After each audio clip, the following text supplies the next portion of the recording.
I want to show you how the Onggi tools work, though I haven't mastered the paddling, which is called Suraejil in Korean.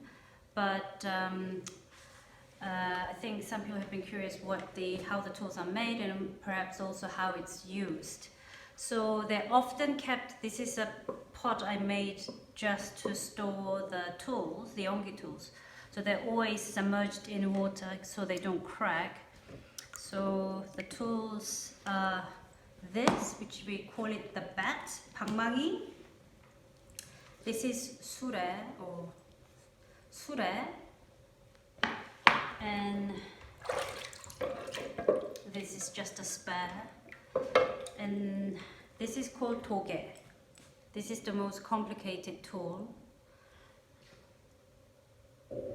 So these were all made when I visited Hyangjong in 2018 at his studio in Hwasun.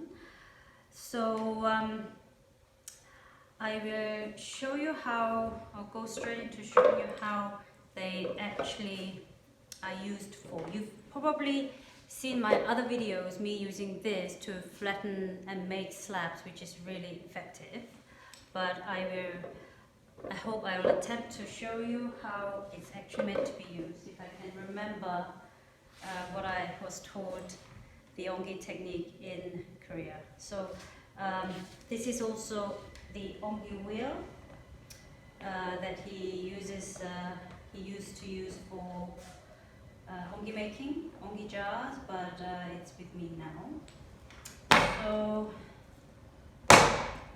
generally you would have sand, so the slab doesn't stick to the base, but today this clay is quite hard, so I want to make sure it actually sticks and not fly off, so I've just wet the wheel head a little bit. And the wood we used, I think they were oak, if I'm not wrong. So the purpose of this tool is really only to beat the base. I haven't seen it used elsewhere in the whole Onggi process. So it only has one purpose, to flatten the base of the Onggi pot. And he said to hold it quite loose, but it's not as easy as he says. So the idea is to beat this lump down slowly as you turn the wheel. So you're basically beating the same spot, but the clay is moving because the wheel is moving.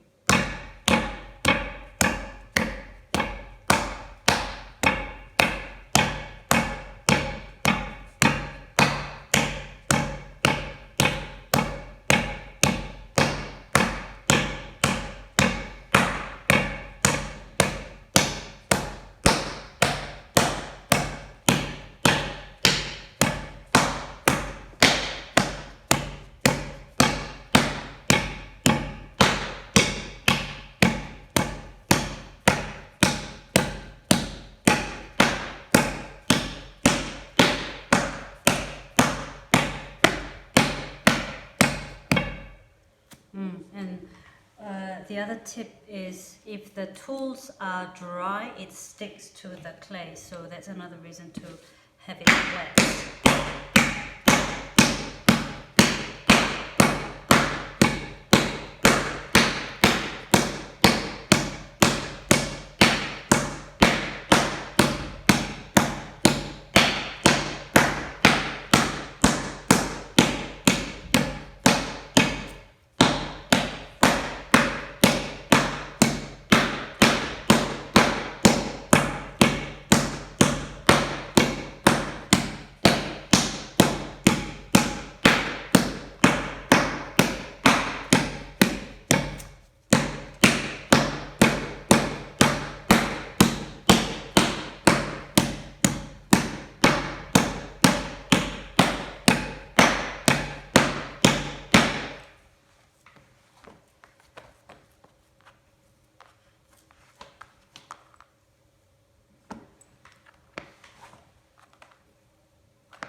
is just to flatten, like you would do with a kidney, a rubber kidney.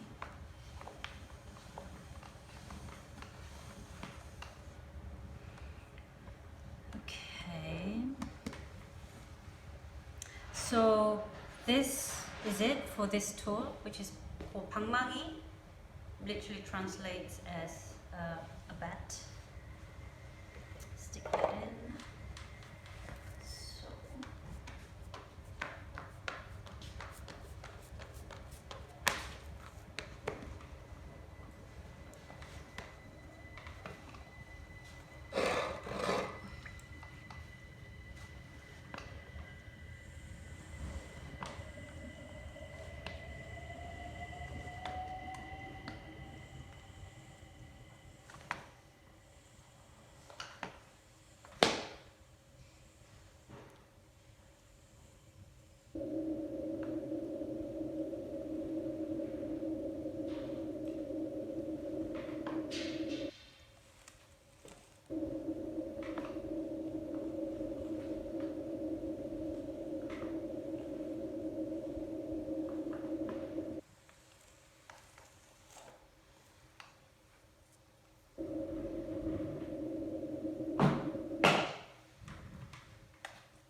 By the way, the clay I am using here is terracotta.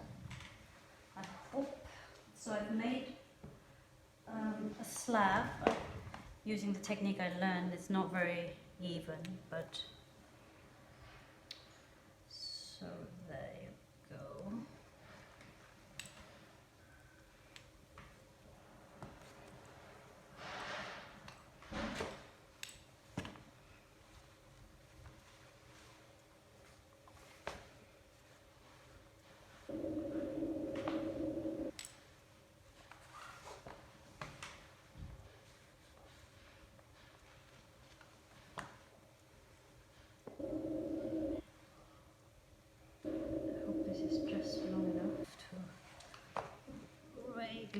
Connect. Ideally you want to quite soft clay to run it inside on the edge here, the inside of the edge, so you're making sure it's watertight.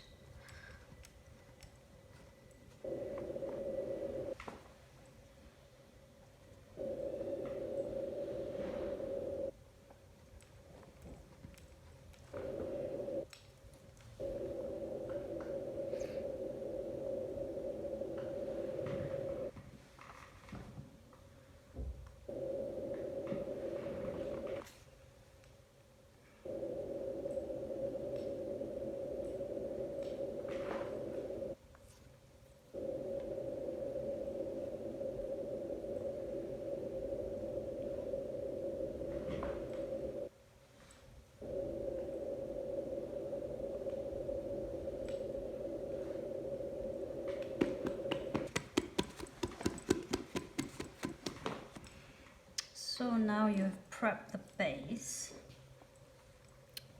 This is I found very difficult bit. So this is the next stage. So there's the next stage of the tool. So you take the su-rae and do-kae, this one. This is a bit big for me. So how you hold is, you hold, so if you're right-handed, you'll have the su-rae, which is to be used on the outside of the wall on your right hand, and then on your left hand you hold the do-kae like this. Your thumb and your index goes in between these two sections up there, like that. So it's meant to be loose, to be beaten on the inside of the wall.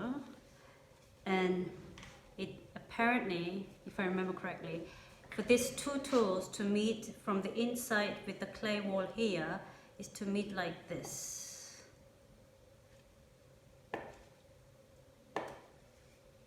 So this is also quite loose, this is also loose, so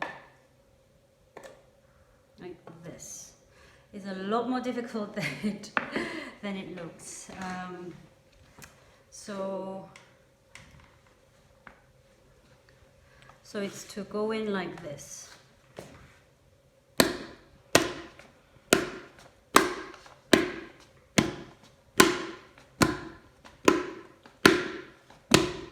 Oh, I haven't practiced this in years actually.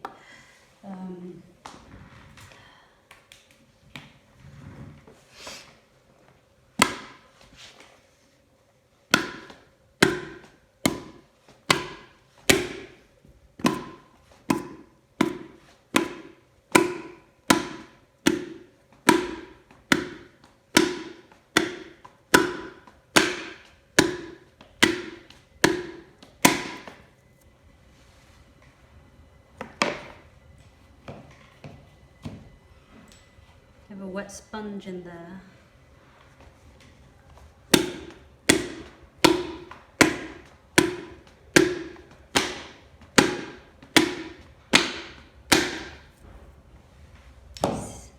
You saw this tool do-kae got stuck on the wall. You know, years and years of practice is needed.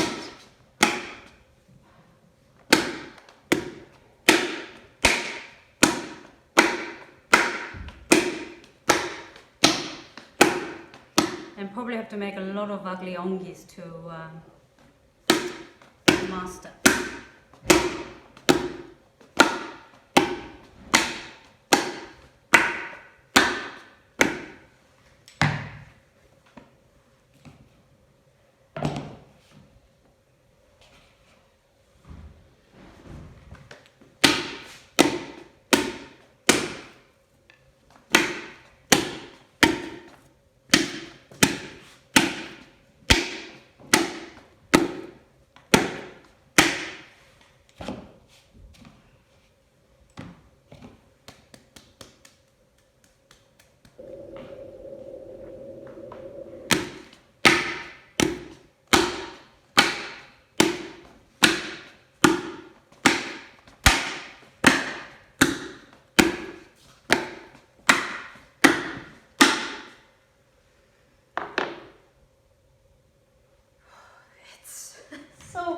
This is so ugly and it's so difficult.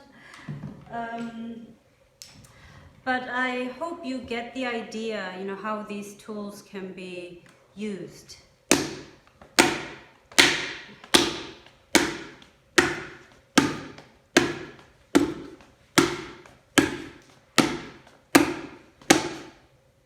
Oops.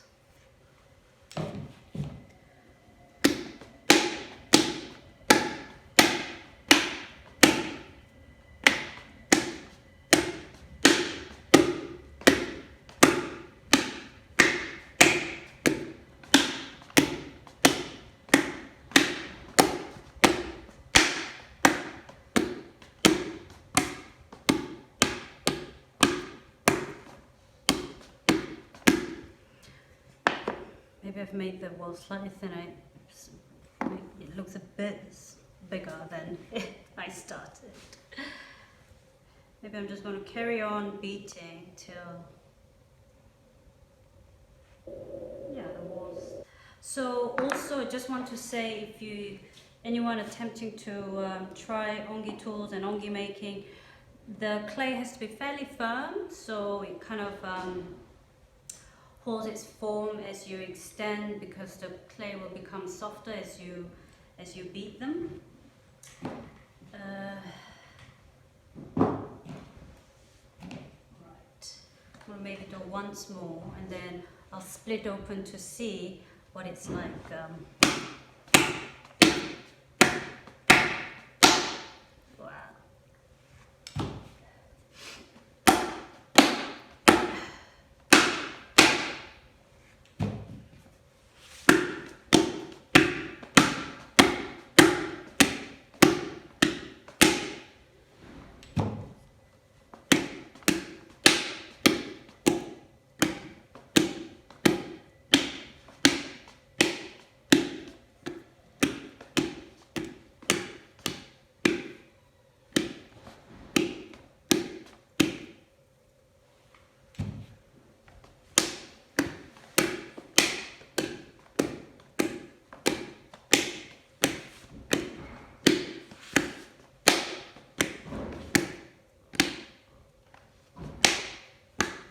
maybe I have some beating done because it's really open now.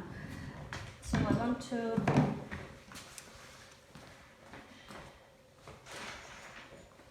I'll just show you. I'll split it and see. I mean, it certainly, you know, looks much more open than it was. So it certainly has become, the walls certainly have become thinner. So yeah, I'm gonna split it.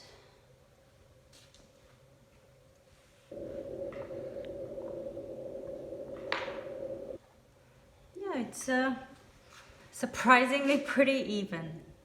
So yeah, I probably have thinned out a little bit. So yeah, this is what I've achieved so far with practicing Onggi technique. But I hope it gave you a rough idea how, you know, these tools, su-rae, do-kae, and bang-mang-yi, how these tools are used in the actual Onggi making. But as you said, you can always use it in a different way. I think this is good for beating down, flattening clay to make, you know, slabs. But I really have been having a lot of fun using this tool, which is do-kae, to use in making a lot of slabs. So I hope it has given you a little insight into how these tools are used, and any questions, let me know. I hope you'll give it a go. Thank you.